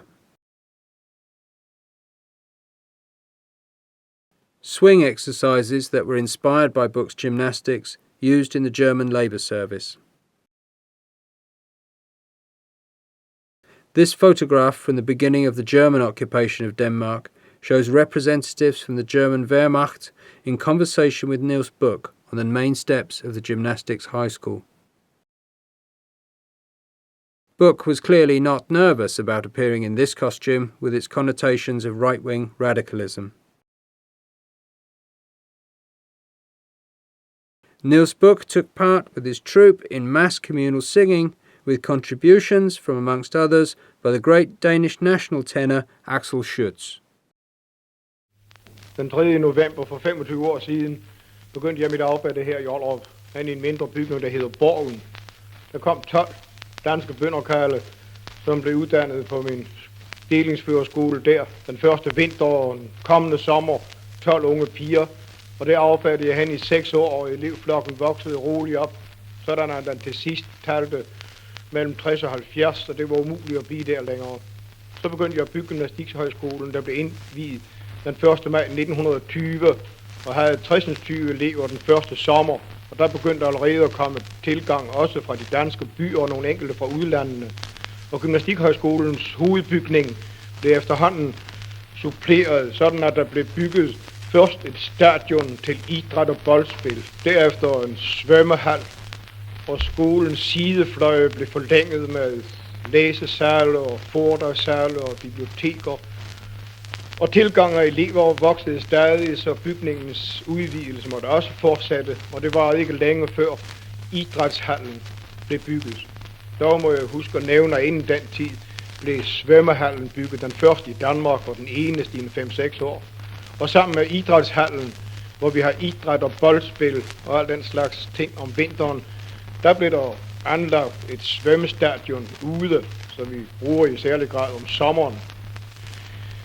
Foruden det første stadion, vi byggede norden for landevejen, er der nu et stort stadion syd for idrætshallen, der kan tage tæt op ved 100.000 tilskuere, hvis de vil stå op, og hvor jeg for eksempel en gang har haft 14.000 gymnaster stående stillet op i et hold.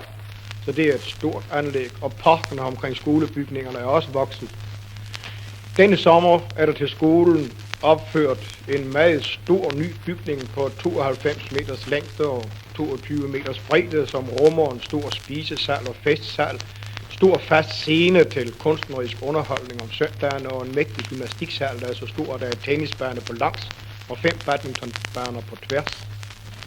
Og samtidig med at skolen sådan i de 25 år er vokset i sine ydre rammer, så er den også vokset i sit arbejde og forhåbentlig også i sin virkning.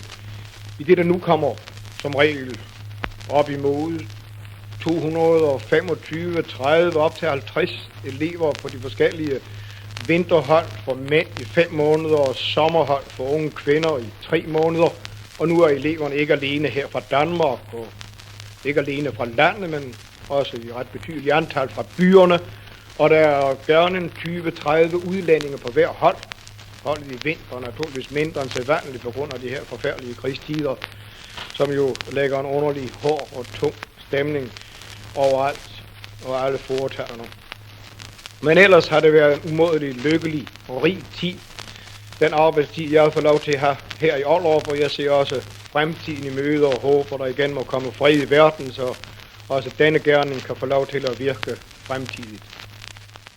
In July 1941, Niels Bukh appeared at the public courtyard to the Amalienborg Palace in Copenhagen for a photograph with the Danish king, Christian X. In the background and slightly to the right of Bukh is Bukh's former student and eventual successor, Arne Mortensen. Niels Bukh's closest working partner in Germany, the German Reichsportführer von Chammer und Osten, is interned in a somewhat pompous funeral ceremony. Propaganda Minister Goebbels gives a speech in this stage-managed funerary cult ritual. Sie sind gut bekannt mit Niels Bukh aus Ollerup, Ja. auf Fünen. Ja, ach, er ist ja ein, darf ich es vielleicht sagen, ein guter Freund von mir. Denn wir treffen uns in unserem Temperament, Ja. obwohl wir auch schon langsam blonde Haare an der Seite bekommen. Aber wir sind an sich sehr beiderseits noch dazu sehr selbstständig.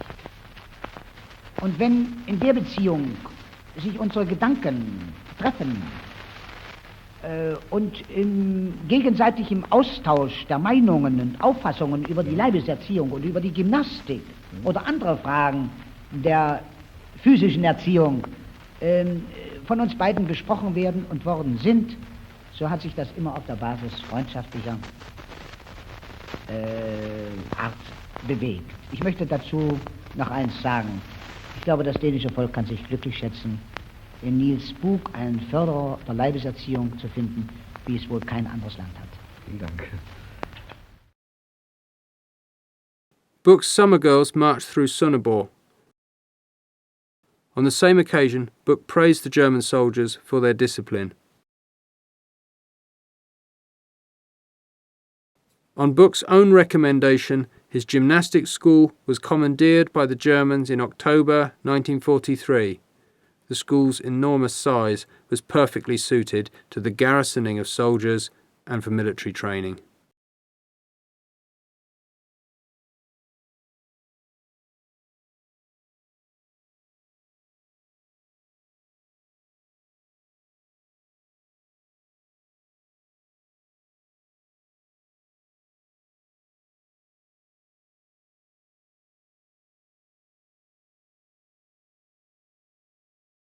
Here can be seen the German soldiers' training exercises.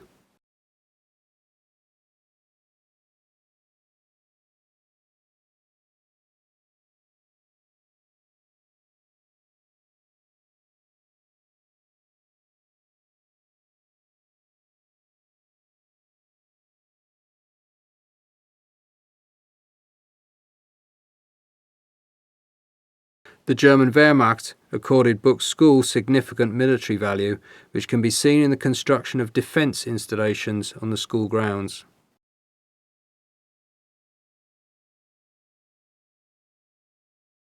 The school's underground facilities were of special military interest, which the Germans ensured they had access to. The country squire and his people. Niels Bukh stands uppermost with suit and tie in contrast to the dress of his employees.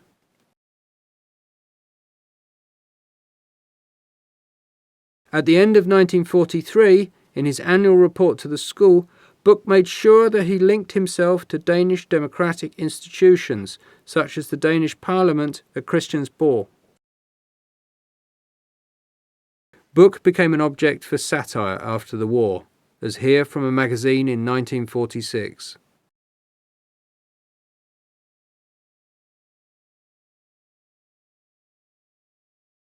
Denmark's Liberal Party Prime Minister, Knud Christiansen, from Venstre, helped Bukh through the worst of post-war judiciary process. Here he is speaking at a student meeting at the Gymnastics High School in 1948. Men's gymnastics at the Lingian Games in Sweden, 1949. An echo from the golden age of mass gymnastics.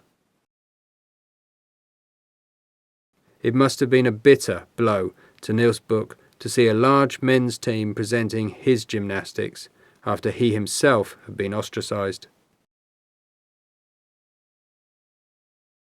And the gymnastics instructor with the microphone.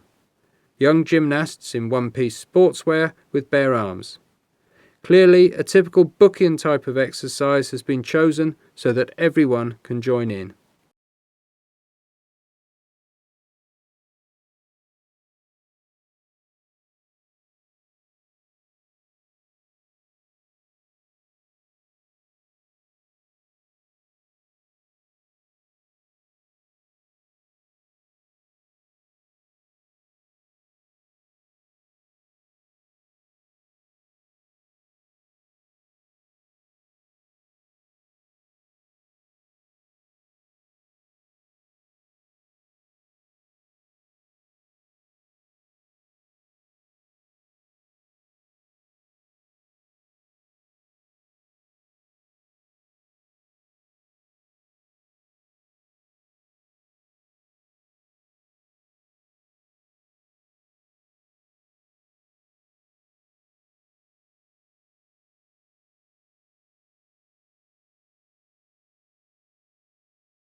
Typical Bukhian position gymnastics.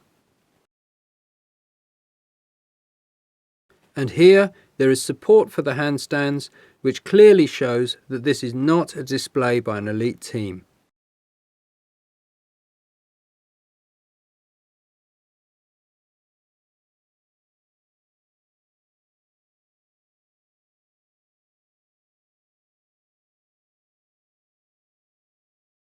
In protest against NIELS BUKH, the Danish gymnastics educationist Agnete Bertram and her team boycotted the entry march.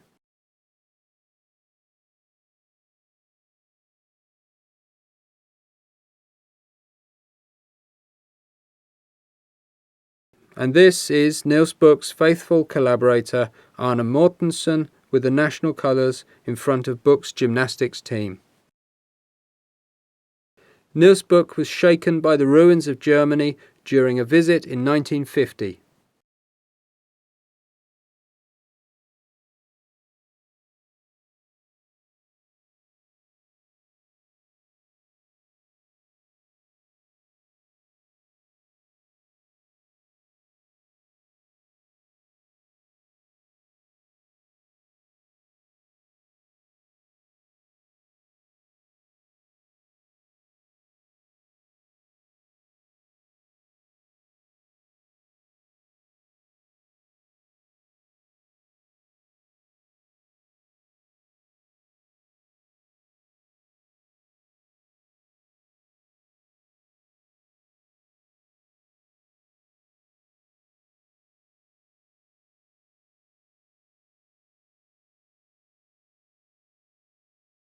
The dying old man's last farewell to his summer girls in 1950.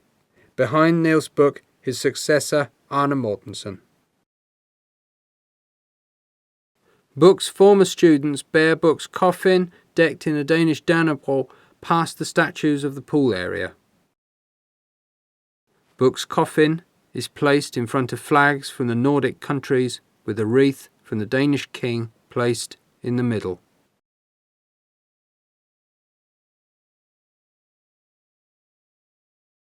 Preparatory training for the Olympic Games in Helsinki in 1952.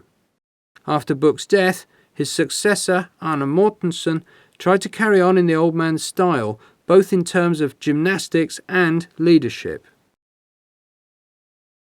An indication of a softer approach to masculinity in the Bukh-inspired men's gymnastics can be seen here in the use, for the first time ever, of circles, carried out by the Gymnastic High School's Olympics team.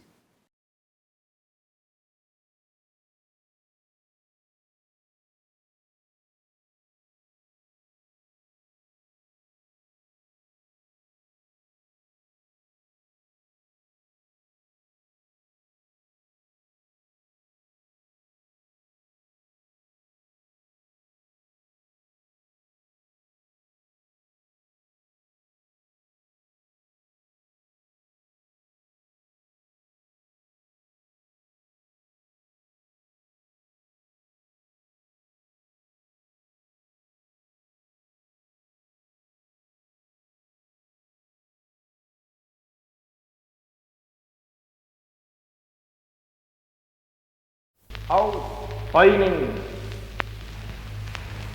Stakkels Kenhold, nu ser det yndigt. Og bøjning. Din arme er krøllet og kroget, og yndelig at se på. Og vridning. Og bøjning. Hvad er det, Victor laver? Nå, Johanne, en god dag.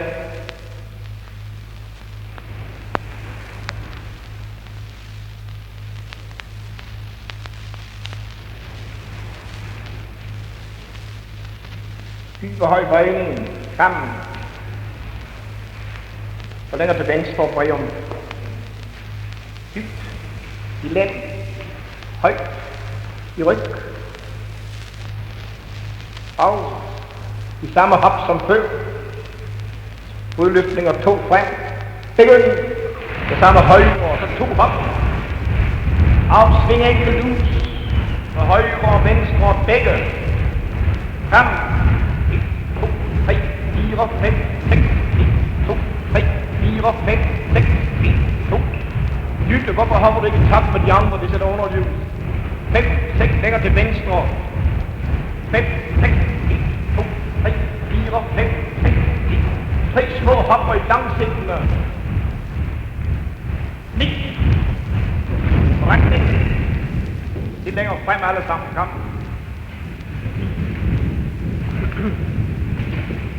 Giv op. Fagstilling. Kom.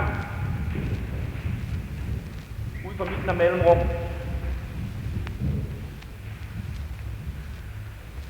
Hænderne ned. Fremadbøjning og høj rygbøjning. Begynd. Og ryg. Og læg. Og ryg. Og læg kan du løfte din albue og lund, så du er nede i fremadbøjning. Og du kan ikke bøje armen, når du fører dem frem, Helga. Det haster ikke, før du har fat om fødderne, så må du bøje. Men armen skal føre strakte frem. Høj rygstrækning med armfyringen. Op igennem armhulen, bag ørerne og kammen. Den vej, ud af nedad. Et par meter baglæns.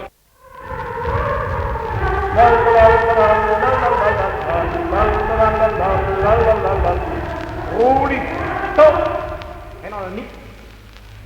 Omtræning og bukkegang til venstre. Omtræning og bukkegang til højre. En lav håndfatning. I vagt og stå, når jeg er færdig. Så højre fod bagved og så foran og modstand. Nu. Højre bagved og foran og venstre bagved og foran. Hold. Ind og strække omkring og kæve i 10 takter. Stop. 1, 2, 3, 4, 5, 6, 7, 8. Og stå med den I så har. Med høj håndfatning nu. Høj håndfatning. Det samme. Stop. 1, 2, 3, 4, 5, 6, 7, 8, 9, 10. 1, 2, 3, 4, 5, 6, 7, 8, 9, 10. 1, 2, 3, 4, 5, 6, 7, 8, 9, 10. 1, 2, 3, 4, 5, 6, 7, 8, 9. Hold. Det samme løbende. Springende ud til venstre først. Løb. 1, 2, 3, 4, 5, 6, 7, 8, 9, 10. Hæde. 6, 7, 8, 9, 10. 1, 2, 3, 4, 5, 6, 7, 8, 9, 10. 1, 2, 3, 4, 5, 6, 7, 8, 9, 10. 1, 2, 3, 4, 5, 6, 7, 8, 9, 10. 1, 2, 3, 4, 5, 6, 7, 8, 9, 10. 1, 2, 3, 4, 5, 6, 7, 8, 9, 10. 1, 2, 3, fremad, fremad, og så. 2, 3, 4, 5, 6, 7, 8, 9, 10. 1, kom friere, fremad. 1, 2, du skal ikke røre den anden hænder i kæden. Ikke med hænderne, sådan. Og 1, 2, 3, 4, 5, 6, 7, 8, 9, 10. 1, 2, 3, 4, 5, 6, 7, 8, 9, 10. 1, 2, 3, 4, og 1, 2, 3, 4, og 1. Hold! Hvor er højre fløj? Nå. Hvor er den anden højre fløj, mand? Fremad! Stop! Heroppe er det elvang. Stop! Denne vej. Sammen.